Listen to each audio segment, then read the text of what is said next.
Hello, Timmy Nafso here, Executive Vice President and co-founder of FortisPay. We're discussing Venmo and Venmo's new debit card. They tied to MasterCard. This was like a really confusing thing for me at the beginning.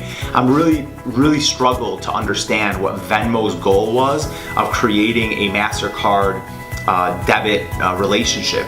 And as I started to dig in more, I started to realize that there is a value for the Venmo user. So when you really think about Venmo and how it started, it really was quite popular amongst the youth, right? So if you're in college and you go to a bar, you're buying tickets for a game or something like that, what ends up happening is I purchase the tickets, you Venmo me the money, it happens really quick, it's a bank account to bank account transaction, there's no fees included, it's this real easy way that they were doing it to really launch the Venmo product.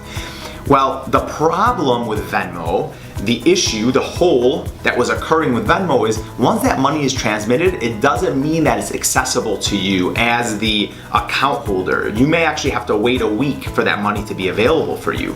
So what we're understanding here is Venmo is providing this debit opportunity. So your Venmo account, you don't actually have to transfer the money out of your Venmo account to your bank account. You can actually just hold on to it there and use that card as money comes in. You don't have to wait for a transfer, so on and so forth. But in addition to that, there's prepaid opportunity there. So acting like the old school prepaid debit cards, which actually still do exist in the marketplace, what you would see happen here is we would be in a situation where Venmo is saying, hey, you can go and load $100 for your child. It's not gonna tie, you don't have to give them access to their bank account, which may have $1,000 in it, right? So you go to a bank, they give you a debit card, well, just use the debit card. Well, now if you have $1,000 in there for your child or for your college student, right, that's in there, you're gonna feel a little bit uneasy about giving them access perhaps to all of that money that you've put into that bank account because you want to help them through managing money or whatever it may be. So you may Venmo them that money. Now they're using the Venmo card, and when that money is up, it's up.